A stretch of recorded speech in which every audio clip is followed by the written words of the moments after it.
This is Johnny with Tiger Bomb MMA, and tonight I'm going over UFC Fight Night Strickland versus Magomedov, giving you my thoughts and predictions on the entire 12 fight card. I'm just going to get right into it. I'm going to go with a recap of Topuria versus Emmett real quick as well. I'll give you my impressions on that. Let me take a look. Do, do, do, do. Yeah, first fight was middleweight Cedricus Dumas versus Cody Brundage. Brundage gonna Brundage. Surprisingly, I was accurate about that when I said that Dumas was gonna have enough time to develop to get to the point where he could be as effective as Cody Brundage. But to be frank, Brundage looked like he degressed and he looked like he was gonna retire. So Dumas is improving slightly. This was the perfect match for him, and I took him at dog odds. Luckily, uh, next fight did not do me so well. Jack Jenkins defeats Jamal Emmers. I'm watching that fight. I'm thinking Emmers is winning pretty decisively. First round was close, but I'm like, yeah, Emmers is taking over. He won round number two, and he was still a like plus 140, plus 160 underdog. So I took a shot on Emmers come like the second round, and I'm like pretty confident that he won. Then they gave it to Jenkins. So I'm like, that was a little suspect. I'm not gonna sit here and say it was a robbery. Like they were close rounds. Round number three was the clearest for Emmers, but they were pretty evident that Emmers did enough to win at least 29-28. I actually had a 30-27, but it is what it is. Chepe Mariscal defeats Trevor Peak. I put money on Mariscal, not a lot, just kind of try to recoup for the Emmers debacle. Beat the crap out of Trevor. I was really surprised that Mariscal didn't look bad at any moment. Like I thought maybe Trevor's going to drop him, and I can probably get him at bigger dog odds because I know if he can survive an onslaught from Trevor Peak, he's going to come back and whip his ass. He whipped his ass regardless from pillar to post. He slapped him at one point. I thought it was really funny. Trevor Peak, if you bet on him, that's on you. Joshua Van defeats Zalga Zumagulov. It kind of proved that Zalgas is just done. Like he retired for a reason, not because he kept losing close split decisions. And this one, it was another split decision, but it was very evident it was Joshua Van's fight. He won the second and the third. It's crazy how Zalgas is the better fighter in a lot of these fights, but he just finds a way to lose because he could have done more. He could have done just slightly more to win those rounds, but Joshua was just beating his ass, really, like second round and beyond. And Joshua, I always thought he was solid. I just didn't think he was going to come out with a performance like that. Very impressive from the like 20, 21-year-old kid. Next about Tabitha Ricci defeats Jillian Robertson. I didn't want to talk about it really in the beginning. For that particular reason, it was an awful fight. Jillian didn't perform. She didn't fight for anyone's money. Anyone who put money on Jillian, I don't want to say you deserve it, but you got to realize that this is who she is. Yes, she can get a submission if she can get a submission, but if she can't get that submission, she's just like, well, then where are you? It was just it was moving on. Rebeski defeats Loic. So I had my first legitimate bet on Loic. I had a half a unit bet on Loic to win at like plus 110. The first two leg kicks that landed from Rebeski, I'm like, I'm done. Like I just started crumbling up the paper.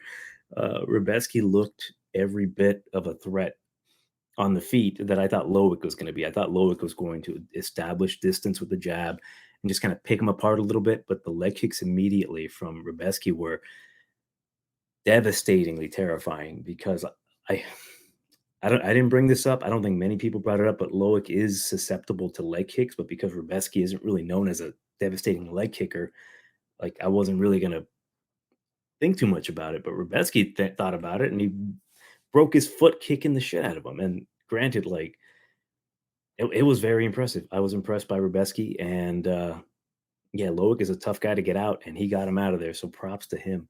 Next bout, another half unit bet I had on Wellington Turman. I thought Wellington had a really good chance here to beat Randy Brown. I thought he looked not, I don't want to say the word good. He looked acceptable at 170 in his debut. Randy gave him a couple of issues with the reach, but Randy didn't fight well. I thought there was a good chance that the decision would have gone to Turman. He won the third round definitely. First round was kind of close, but Randy, in my honest opinion, he sealed that first round with the takedown, and Randy, I thought, effectively did enough to win round number two, especially with the clinch taking the back. So it came down to how the judges scored round number one. Wellington did land good leg kicks. He didn't necessarily get hit too cleanly or too often. He was really racking up points with those leg kicks, but that initial slam takedown at the very end of the round, which realistically should not have counted because the time expired, that doesn't really affect the judges sometimes. Like you see it, you have to count it because he was midair.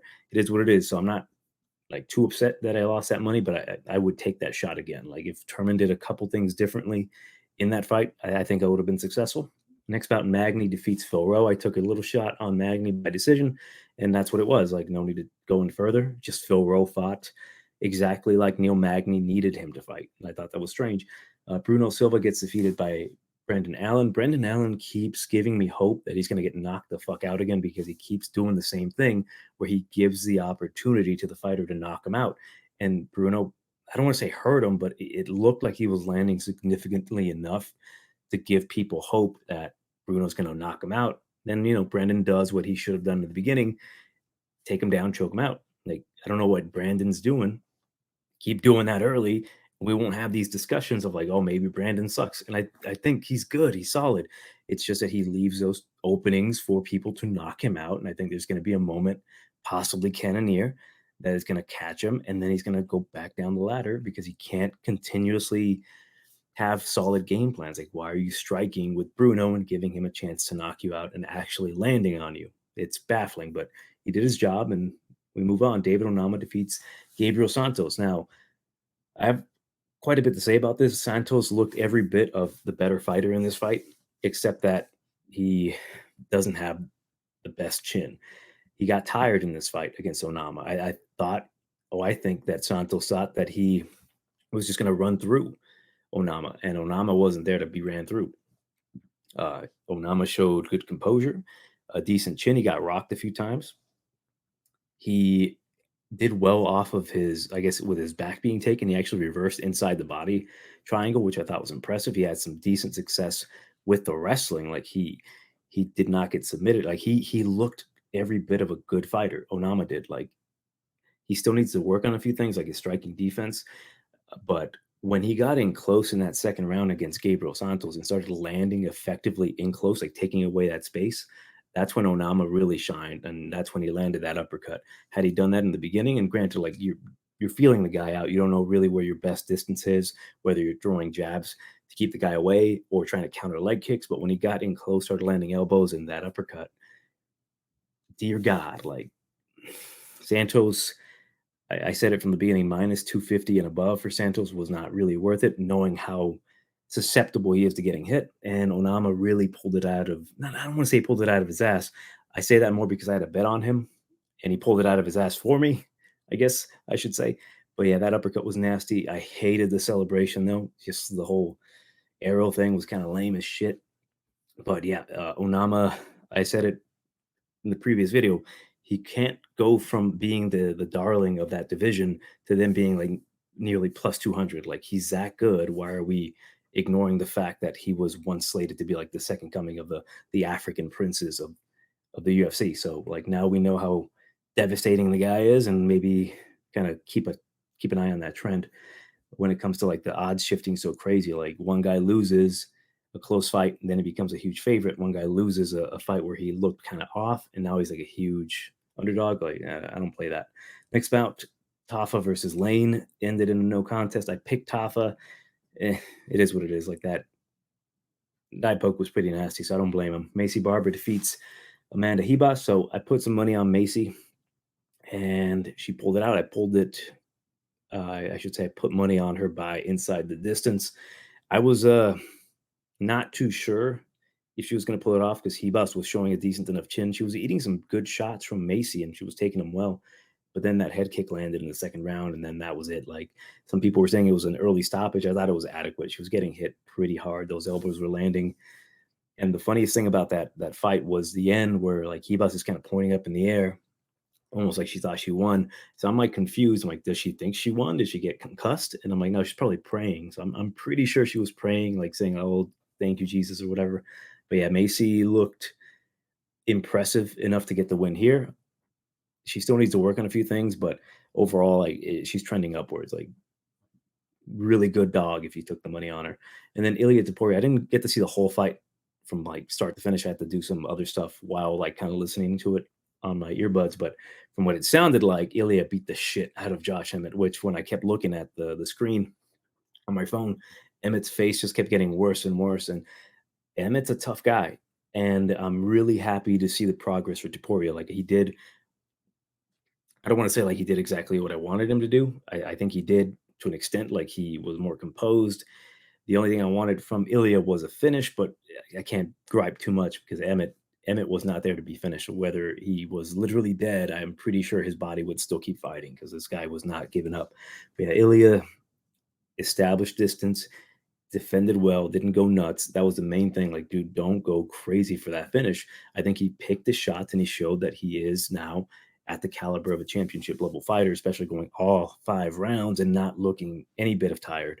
In the past, I think where guys kind of took advantage of him was kind of drawing that out of him where he kind of overexerts himself, swings too wildly, goes for takedowns where he shouldn't really be going for takedowns. Doesn't happen too often, but it just is what it is with him sometimes. So seeing that really made me more confident in him becoming a champion, whether it's defeating Volk or defeating Yair. I think he has a good shot to beat both of those guys because of his well-roundedness and his chin held up, his defense held up. Really happy to see the progress that is Ilya Taporia. So hopefully we get to see him fight for the title next, or if he fights maybe Max Holloway, that would be a huge test. I would not want to see him fight Max because Max is a prospect killer. It would kind of ruin that big buildup. So it would be preferred for me if it's Volk versus Taporia. If Volk loses, I would love to see Josh Emmett versus Volkanovski. I do believe that would have been like a fantastic fight had it been for the title, which at this point doesn't look like it's going to be a possibility. Then again, Shane Burgos is now fighting for the PFL $1 million because of some shenanigans. So maybe some shenanigans can really put Emmett into that short notice bout. That'd be awesome. Kind of a long shot, but let's get started with the fight here for Strickland versus Magomedov, the first fight of the night. We've got, let me pull up on my screen, Guram Kutateladze versus Elvis Brenner, minus 400 for Kutateladze. Comeback on Brenner is plus 300. I'm not going to mince words here. It's going to be Kutateladze's fight to lose here. He's going to win this one by decision. I said it before, Elvis is not the best fighter out of Shoot Box, Diego Lima. Think of it like this. If you ever played Mortal Kombat, the original ones, like let's just say Mortal Kombat 2, and you've got the tower where you have to rise up beating like Kano's and or not Kano, he's not in that game, but Kitana, Reptile, all the way to get up to Shao Kahn, which would be Shao Charles Oliveira. Elvis Brenner is the first guy that you face who is the weakest guy because his computer isn't there to counter you. He's just built there to give you confidence that you can then beat the bigger guys. That is Elvis Brenner. He is the building block of that team. He is not the best guy. He needs to get takedowns. I think he won his last fight via shenanigans. He was a bigger guy in that fight against Jesus. What is his name? Tukagov. So he gave Tukagov some slight problems because of the reach and the height. He ain't gonna have that advantage here against Kutateladze. Kutateladze is going to, if he makes it to the fight, you know what I'm saying? But he's going to beat his ass thoroughly. He's going to whip him to a decision. I don't think he finishes him, though. I do think Elvis is pretty tough. But for context, this is at lightweight. And let's see who beat him. He lost to Gabriel Santos. Elvis Brenner did, right? And he's a 145er.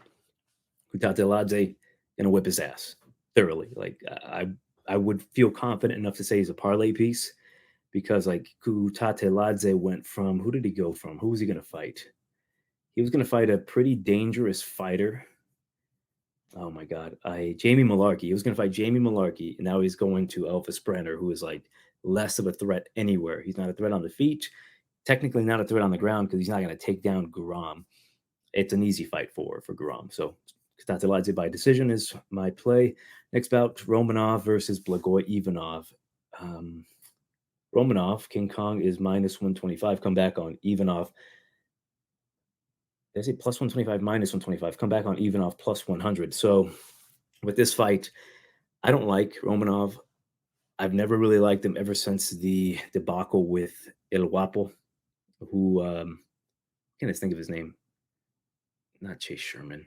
Wow. Juan Espino. It's crazy how I forget these guys' names and I'm like fans of them. But the whole Juan Espino debacle kind of made me realize like this guy might be a quitter here. And he's kind of been proving it a little bit where he's not the competitive guy that I want him to be. And the moment that Alexander Volkov kind of stuffed the takedown and got on top of him, that was it. Like he gave up. He's not really going to have that issue here with Blagoy. Blagoy, yes, Sambo champion. He's a great fighter, absolutely great fighter. Like he belongs in the UFC. He's just not having a whole ton of success. His boxing is getting better, but in this particular spot, he is just too undersized for a guy like Romanov, who will take him down, who will kind of have his way with him on the feet a little bit, just kind of doing enough. I don't think Alexander's going to finish Blagoy. I think he's just going to win a decision, probably at 29-28. If it makes it to the third round, say Blagoy doesn't blast him with something and knocks him out, which is what I'm hoping for. I think that Romanov is going to win the first 2 rounds comfortably, kind of mixing in some takedowns. I haven't really seen pictures of him, how he looks like right now, but depending on how he looks on the scales, right, he might be a good fighter to bet just to win, like straight money line -125, if you have some money to blow. Just because I do believe he's going to win at least 2 of the 3 rounds. The third round might be a bit sketchy, but Romanov even in the third round with Tybura wasn't looking like he was huffing and puffing. He was just kind of acting like a dumbass. I don't think Blagoy is going to be able to take him down. Again, he's just too undersized. It's really Romanov's fight to lose in this case. So I'm going to go Romanov by a decision. If he comes in here at the weigh-ins looking like a fat piece of shit, don't even bother thinking about the guy. If he comes in a little leaner, a little bit more muscular like he has been recently, I think he's going to win this one rather comfortably. I think because he really needs a win, he's not going to put himself in a position to get possibly reversed by taking down Blagoy. He's just going to kind of use his weight, use his top control, maybe take his back against the cage, knee him a little bit. It's going to be a pretty boring fight in my eyes. So I'll go with Romanov by decision. Next bout, Joe Anderson Brito versus Weston Wilson. So what do I think about this fight? Well, I have Brito first round knockout. I was telling the people in my Discord, I did maybe a few minutes of tape watch on one of Wilson's fights, and I knew instantly like he's gonna get knocked out. He's a tall guy, 6'1", I believe a brown belt in jiu-jitsu. He has a karate style, trains with Wonder Boy. 6'1" at featherweight is ridiculous, but I saw some fights with him. His striking isn't good. He can maintain distance and be effective on the outside, but he's too slow. He's not dynamic. His kicks are kind of whack. He's 16-7. I've seen him get knocked out by UFC rejects, and Tatsuro, what's his last name? Ishihara knocked him out. He knocked him out with one of the like most telegraphed punches.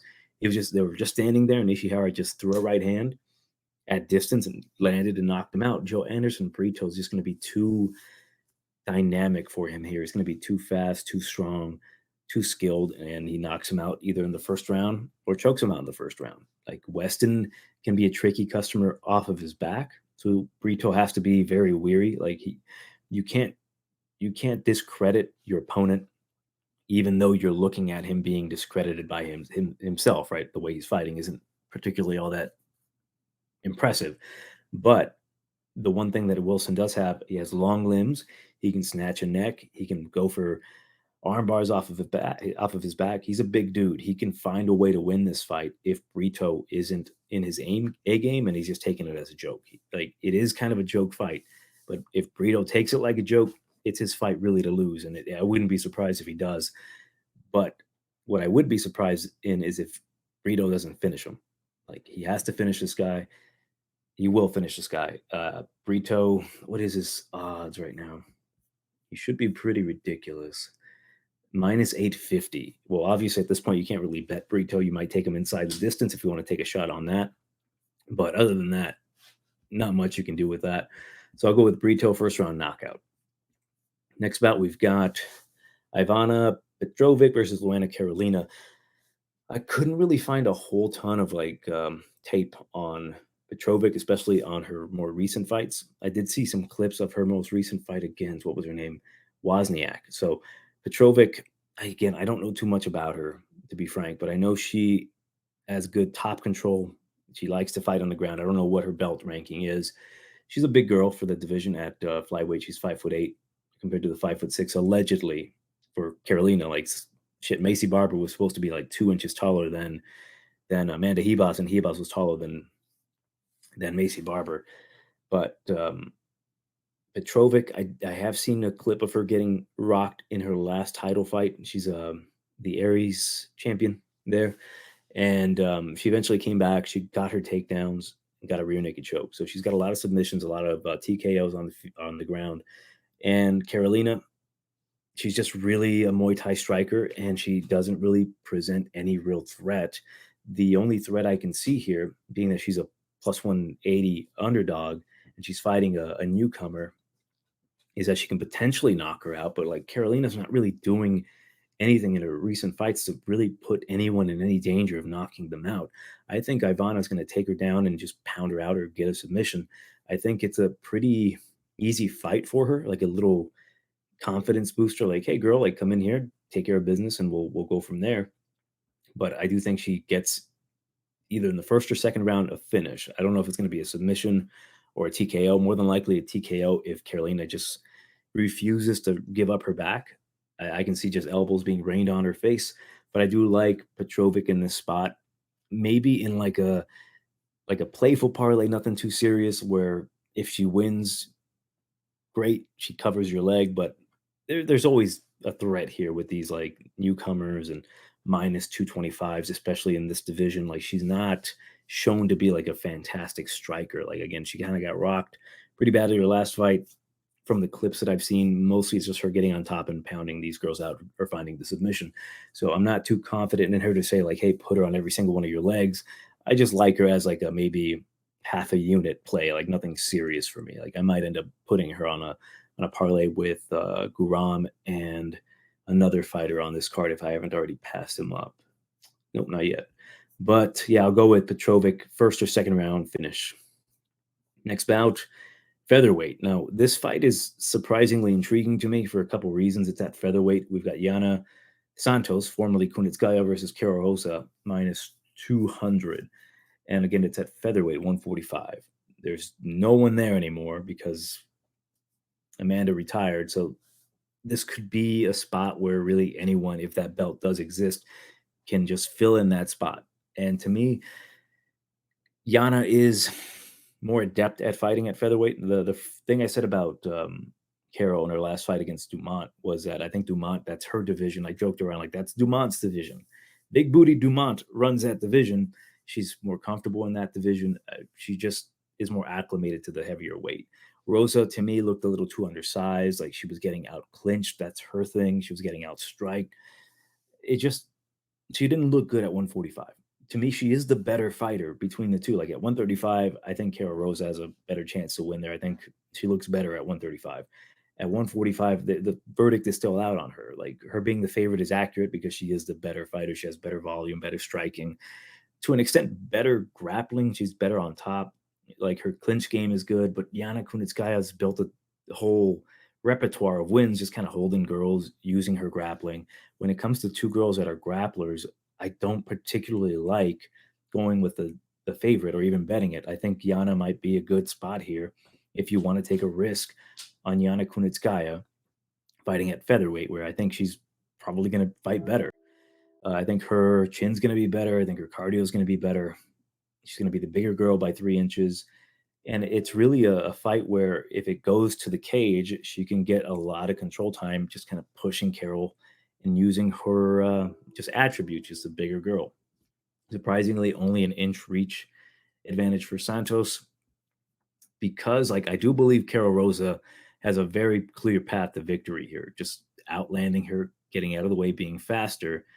But because I do believe Yana has a chance to win, I'm just going to take a meme shot prediction wise on Yana to win this one by a very close split decision. So I'll go with Yana Kunitskaya Santos to beat Kara Rosa by a split decision. I really think the verdict is not out yet on Rosa at 145. I don't think she's going to look good there.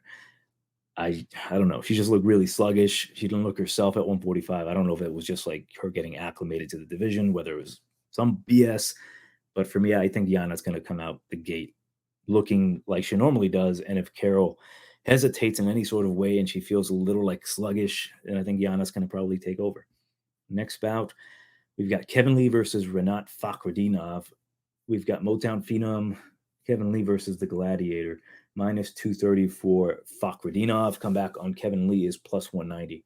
This one, I think people can get kind of caught overthinking this matchup because I kind of fell into that trap myself. Like Kevin Lee's coming back at welterweight.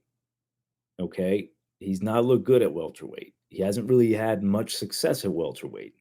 His last bout was against Diego Sanchez in Eagle FC, well, about a year and 3 months, where Diego looked shit, but then he was having success on Kevin Lee in like the third round, and I'm like, why didn't Kevin finish him? Like, what the hell's going on? He has a reach advantage though by what 3 inches. So realistically, it's two grapplers going after each other, right? We've got Fakhretdinov, dominant performance in his last bout against Brian Battle, really negated all the striking, took him down, controlled him. Because it is kind of a battle of two wrestlers, it does make you kind of think like, well, maybe Kevin Lee can have some success if it becomes a striking battle. I think Kevin Lee has the better striking, definitely, but by a specific margin, right? He's a better kicker, not necessarily a better puncher. He does have a long reach, but his overall success comes when he takes dudes down and kind of imposes his will on them, like ground and pound, going for submissions. And I don't think he's going to have that capability here. Uh, Reality, it's Fakhretdinov to win this one by a decision or possibly a finish along the way. I don't think he's going to be able to finish Kevin Lee. I think this one definitely goes to a decision. If the finish does come, I think it's going to come from Kevin Lee. Kevin Lee is a very dynamic guy. Like he's talking all this crap about like how can I explain? All right, so the good quality of Kevin Lee is that he does talk a lot, but he tries to back it up. He's calling out Chimaevs. Like he does want to test himself against the best in the world, but he's always like way too many steps behind during the actual fight. The guy is calling dudes out, talking crap, loses to Al Iaquinta, talking crap about Tony Ferguson, gets choked out. Like it's just kind of crazy with Kevin, where his talk is more, or I guess his bark is bigger than his bite. And like his last fight in the UFC was against D Rod, and he had some success taking him down. He slows down, D Rod takes over. In this case, man, he's fighting a bigger guy. Yes, he doesn't have the same reach. Kevin Lee is very dynamic. You can probably catch him with something, but I see Fakhretdinov taking him down eventually, controlling him, tiring him out, and winning a very, very clear decision, let's say. So I'll go with Fakhretdinov by decision. I don't really consider him to be like a big parlay piece. Again, if you want to take him, go for it. But I do think that with Kevin Lee's like explosiveness and his striking, it could cause some issues in the first round and a half where I kind of don't want to take that risk. So I'll go with Fakhretdinov by decision. Next bout, main card opener. Is this the main card opener? Yep. We've got a newcomer, Nur Sultan Ruziboev versus Bruno Silva. Black versus the Hulk. So Rubiziev, he is 34, 8, and 2. He's a huge middleweight, 6'4", used to fight at welterweight. He's fighting Bruno Ferreira, who is 5'10". Man, this one was interesting because I did some significant tape watch on I have trouble with his name. Ruziboev. I did some significant tape watch on him, and he looks dominant fighting some guys. Like he looks like he's able to like finish them via submission by knockout. He seems well rounded. He's only 29 years old, big dude, but he's fighting low level caliber guys, and he's getting almost finished by these low level caliber guys. And I'm like, why is that? What is it up with this guy? Like he's got a ton of fights, but he's fighting like crappy arenas. He's fighting nobodies. He's fighting dudes with like losing records. So he's giving me like a huge, almost like padded record type of thing. But I don't think it really is that he's padding his record because again, he's losing to a lot of these guys. But there was one Frenchman where he got caught in a guillotine. He ended up slamming him and knocking him out. But I'm like, you should not be getting caught in guillotines, or not guillotines, but in triangle chokes by Frenchmen's or whatever the hell he's from. Where is he from? His name was Ibrahim Mane or Maine from Gambia. I thought he was French, but yeah, he's just showing that he's beating all these kind of nobodies, and he's having to a point either competitive matchups with them or he's just blowing them out of the water. So like reading off his records of the guys he's beating, like the last guy he beat is 12-12, now 12-17. Pavel Masalski. I don't feel comfortable in thinking like this guy's going to come in here and finish Bruno or beat Bruno. Does he have a chance? Absolutely. He loves to do a step in knee. He likes to like come in with the knee. With Bruno, like his reach is going to be an issue here. I'm assuming he's going to have a significant reach disadvantage because he's 5'10 with a 72-inch reach. And Ruziboev is 6'4". I don't have his reach listed, but I'm assuming he's going to be longer. He's kind of a long dude. He did have some issues, Ferreira, that is, with RoboCop, with the reach, but he eventually found the chin. Like, I like the way he moved his head in that fight. Dude's a powerful guy, judo black belt and a Brazilian jiu-jitsu black belt. I think the way to win this fight, I don't know if he can finish Neil Sultan. I do think that he seems to have a solid chin and he's kind of a tough dude. I think the best route for Ferreira to win this fight is to use that judo, get on top, use your jujitsu, just implement your strength, your will. He will be the stronger guy in this particular fight, right? I do believe he's going to be able to take him down, just dominate on the ground. Don't put yourself at any risk, and you'll win. Now the odds in this particular bout, they're pretty close. -130 for Ferreira. Come back on Nur Sultan is +110. I think it's a good stay away from this fight completely, just because we don't know what the dynamic is going to be here. I do think that Ferreira is a much better fighter, skill wise, way better. But with that awkwardness and lankiness, the tall striker that is um, Nur Sultan, that is, I think it could possibly cause issues for Ferreira where he can get caught. And I don't want to take a shot on that. It could be that Ferreira comes in here, takes him down, blasts him, or submits him very easily, because I do think Nur Sultan is not very good. But it's listed here that he's training at a Henzo Gracie Philly. So I don't know how good his submission games or defense is going to be. So I'll stay away from it completely. I will go with Ferreira to win this one by a decision, though. I think he's going to have to put on his wrestling shoes here, his judo gi, take him down, whip his ass, and live to fight someone who you can actually properly train for. Because in these spots where you're not really used to the guy's movement, like he moves okay. Nur Sultan. It's just that despite me thinking he's not really UFC level quite yet, he can present some issues for a guy that size of Ferreira. He's not the biggest dude, and again, he's fighting these giants at middleweight, and it gives me a little concern. Next bout, we've got Benoit Saint-Denis versus Ismail Bonfim. Maheta versus the God of War. I do think that Maheta is the rightful favorite by these numbers here, -275. I think they're accurate. It's crazy to say. I think he's going to be way too fast. And let me check my notes on the guy.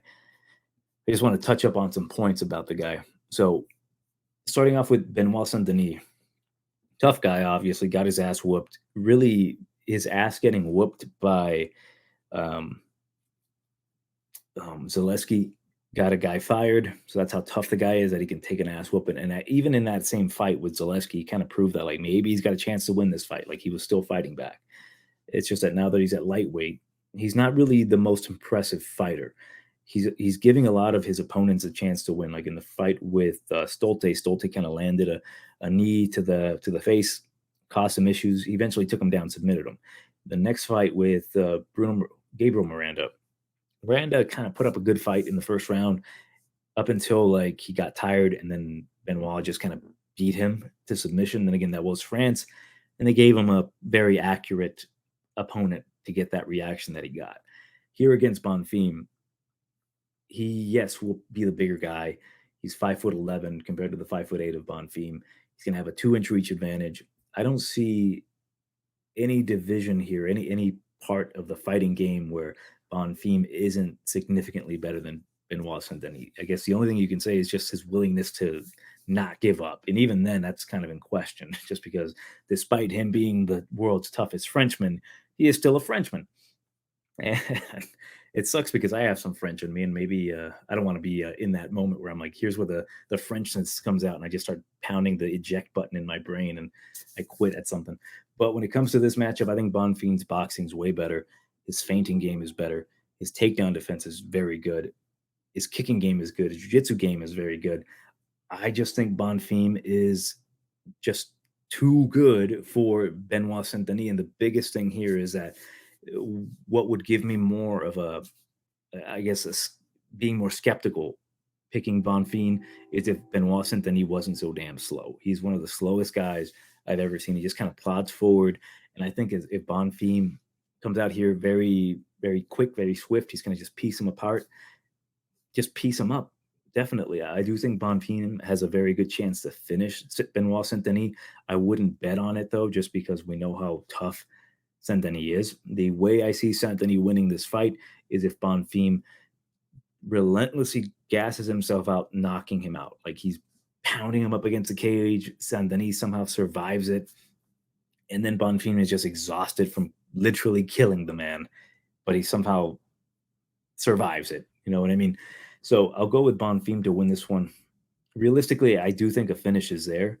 I think that if a proper referee is judging or refing this, it's going to be stopped possibly even a little early. Like the first drop from Saint-Denis to the ground might be enough for that referee to be like, I'm not going to be the guy that gets called out for not stopping this fight.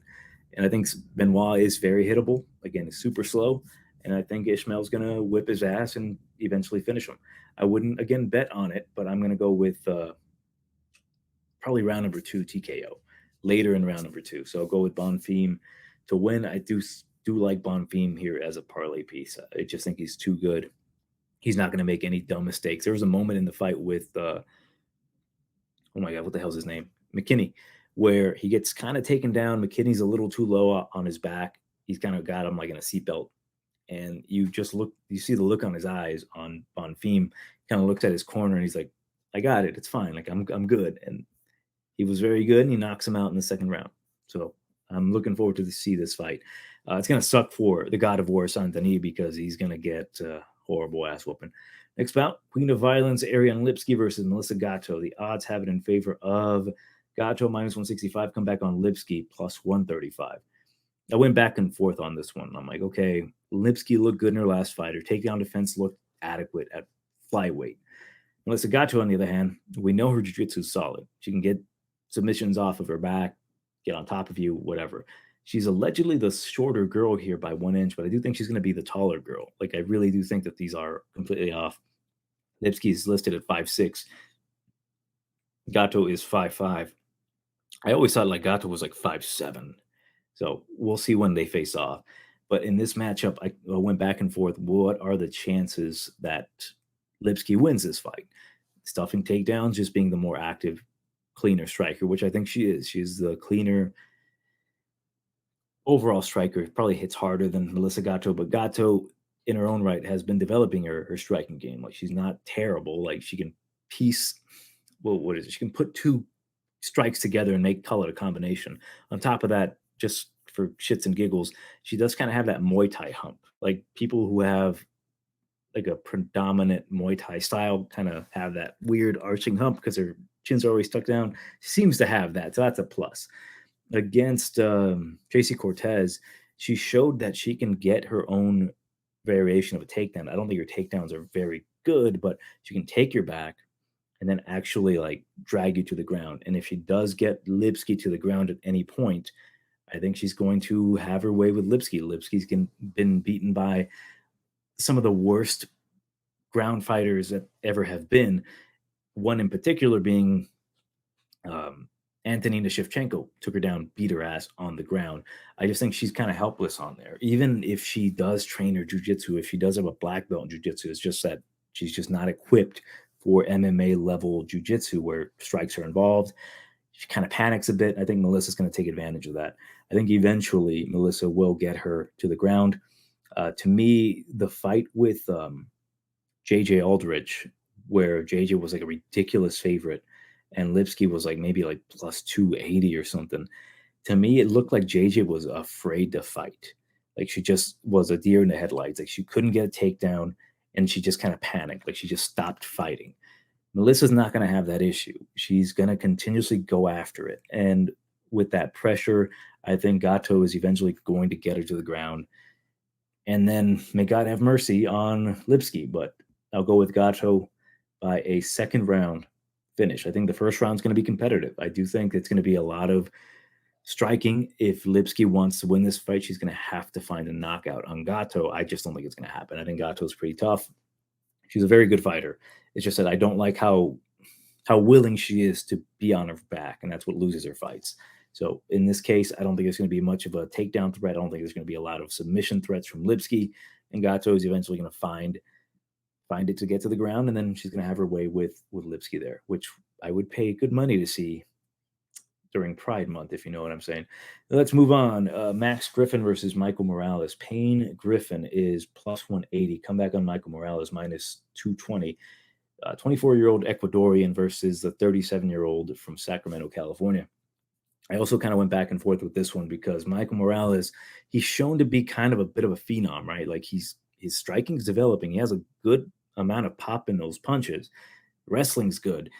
He's just too comfortable sometimes. He's too laid back in the cage, where I've seen him lose moments in that fight. I've seen him lose rounds just because it's almost like he's not taking it seriously. I don't know what it is about the guy, and it gives me worries to bet on a guy that's minus 220 in a very winnable fight for him.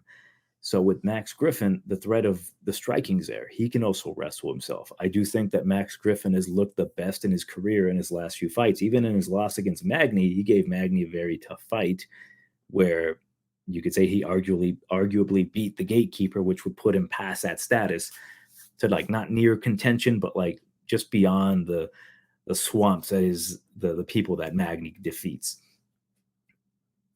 Realistically, though, despite him having the striking advantage, probably even the speed advantage early, because I do think Morales is he's pretty damn fast. Like the way he kind of moves around and he throws that jab, like his jab is developing quite nicely. I like it. But Max Griffin has a better, more technical jab. I think he can catch Morales off guard in the first round, where I guess Morales might be too lackadaisical, kind of trying to get the timing of Max Griffin. I think Max is going to have some success to the point where I'm like, you know what? Why even bother betting Morales if I do believe not only is it going to go to the second or third round, I think Max is going to have some success. So I might just possibly wait and take a shot on live odds at Michael Morales.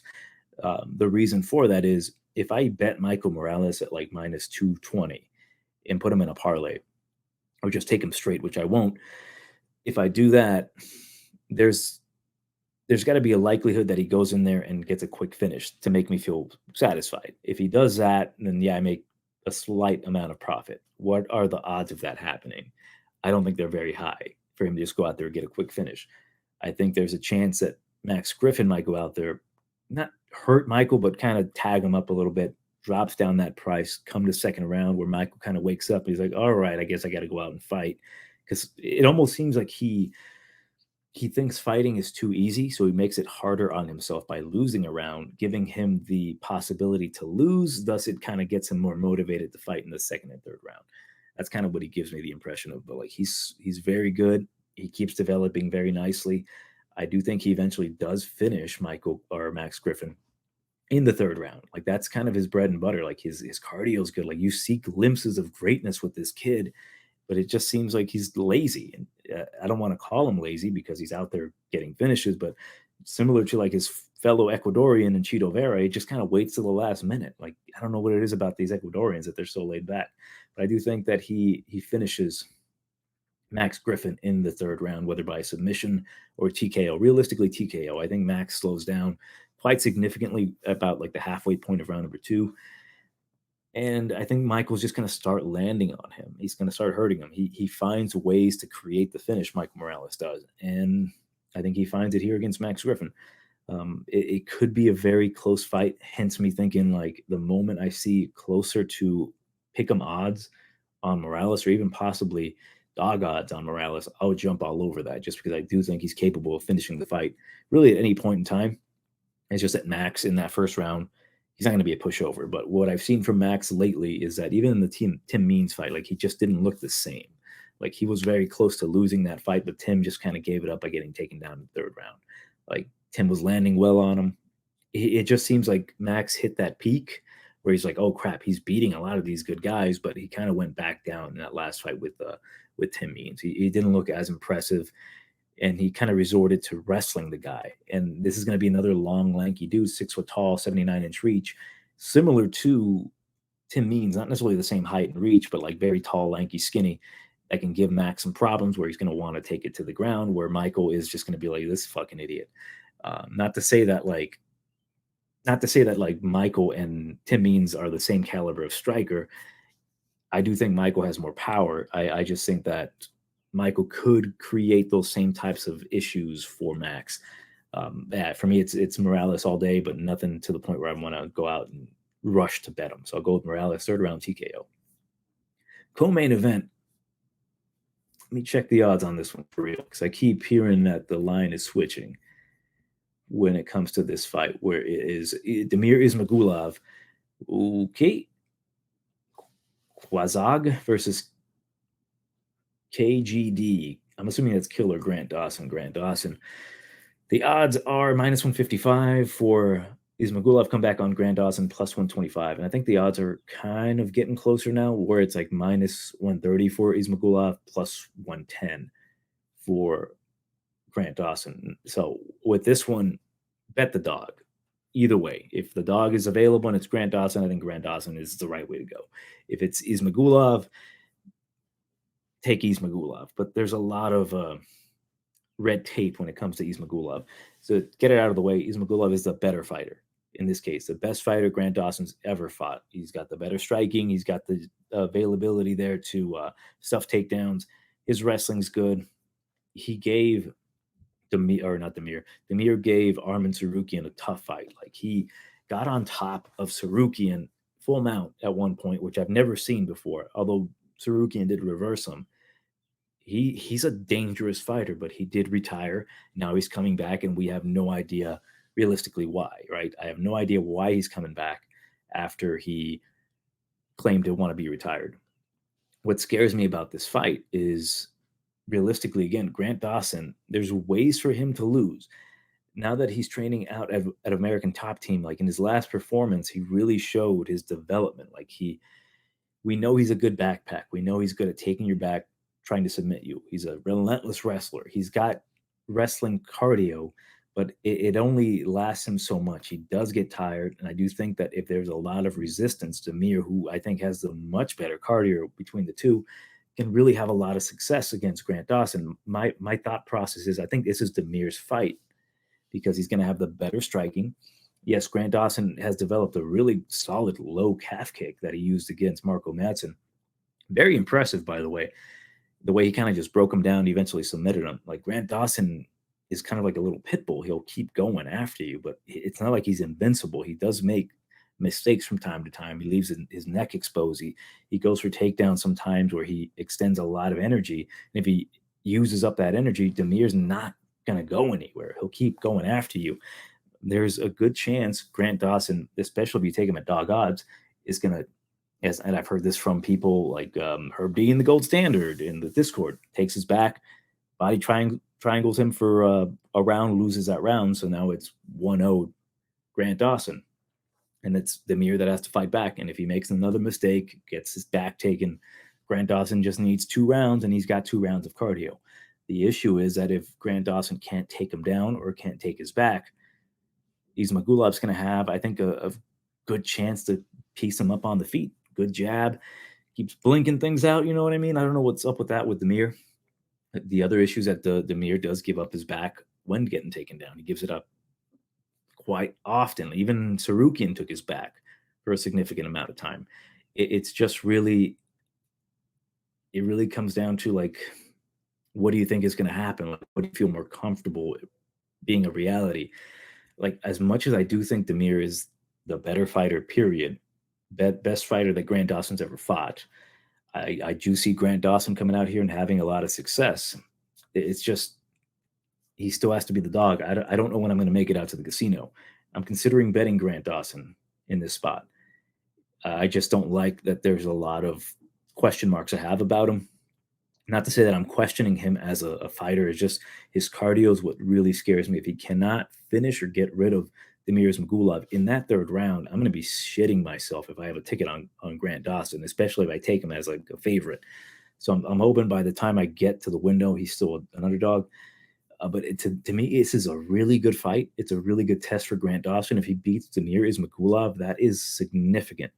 It just depends on which Ismagulov shows up. If Ismagulov comes out here looking like determined to get a win, I've also heard that he's trying to just fight out his contract.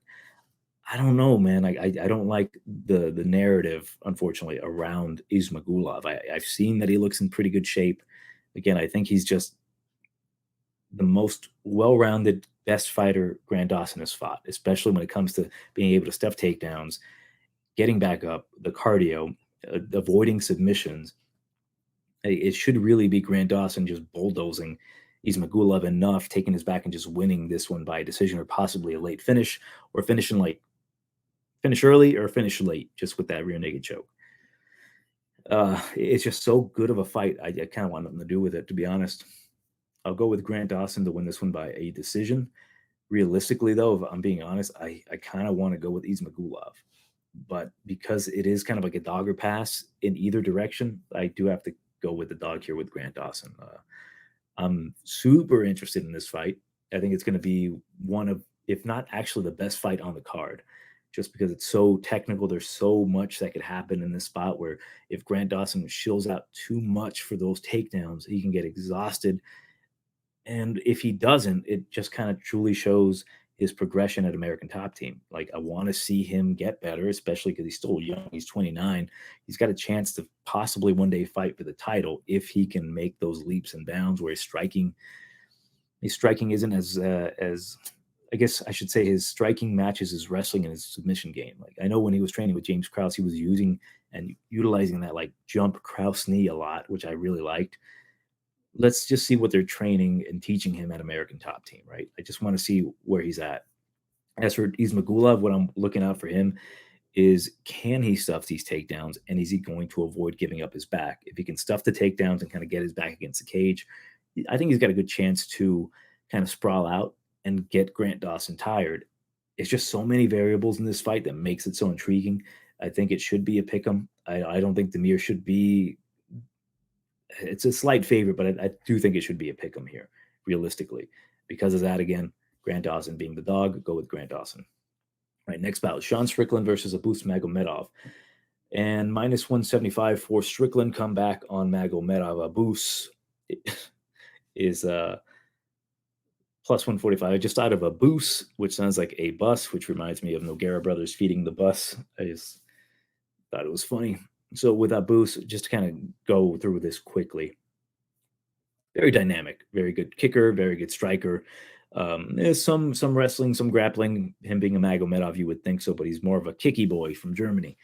When it comes to this fight, he really has to establish and hurt Sean quite early. Attack the legs, kick him hard, try to knock him out as soon as he can.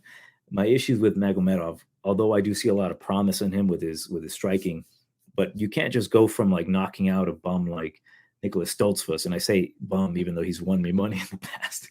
You can't go from Nicholas Stoltza to Sean Strickland, who, given a lot of the crap that Sean Strickland deservedly gets, like he sometimes is a little too just lazy. Like, not in his output, but he just keeps throwing jabs, 1-2s, doesn't throw in kicks, doesn't mix in takedowns.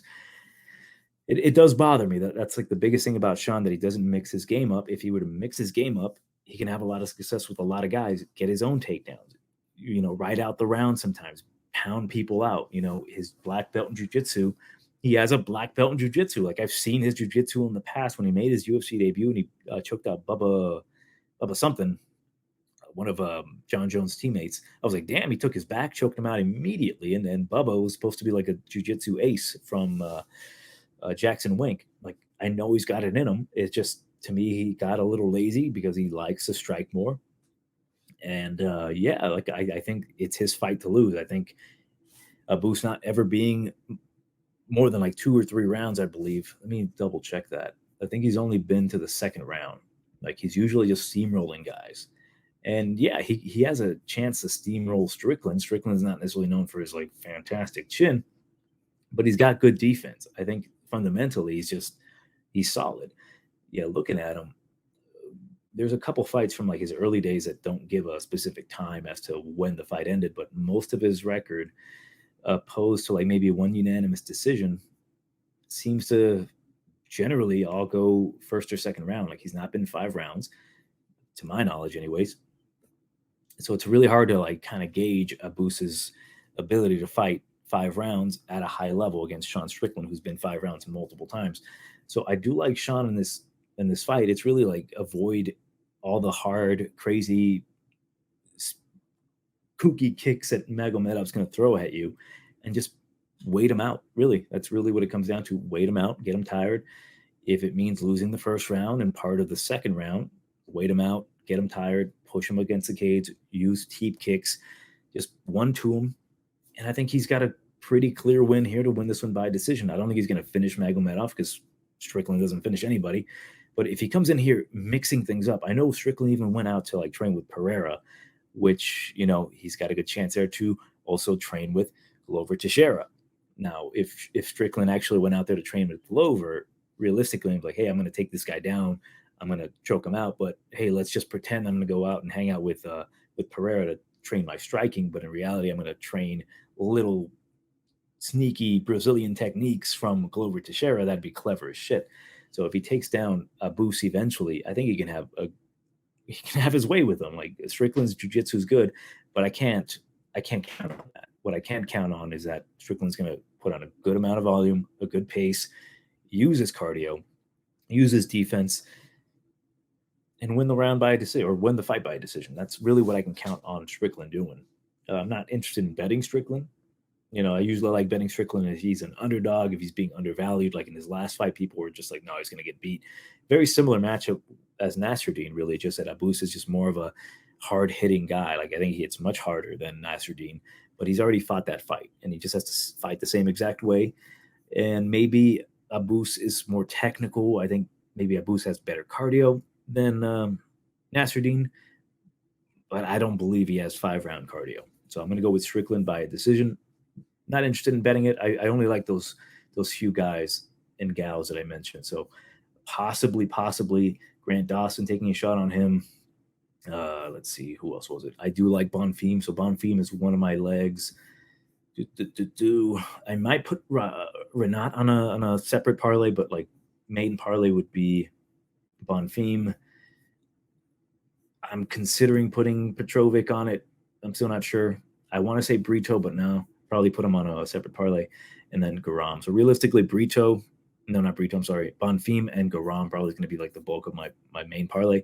Might add Petrovic, but yeah, generally those are my thoughts about this particular fight night, Strickland versus Magomedov. Let me know what you think. Comments below.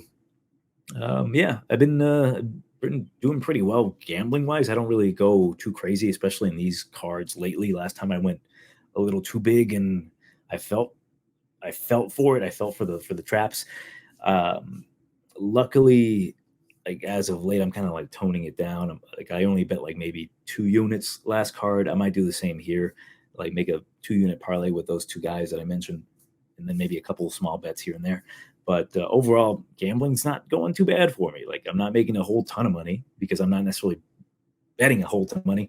I'm just being very careful. And then when I see my spots, I might go big. But so far, these last few cards, I've not really seen anything where I'm like, oh, swell, this is my spot to win. But yeah, let me know what you think. Comments below. Johnny, Tiger Bomb, MMA, blah, blah, blah, blah, blah, blah. Bye.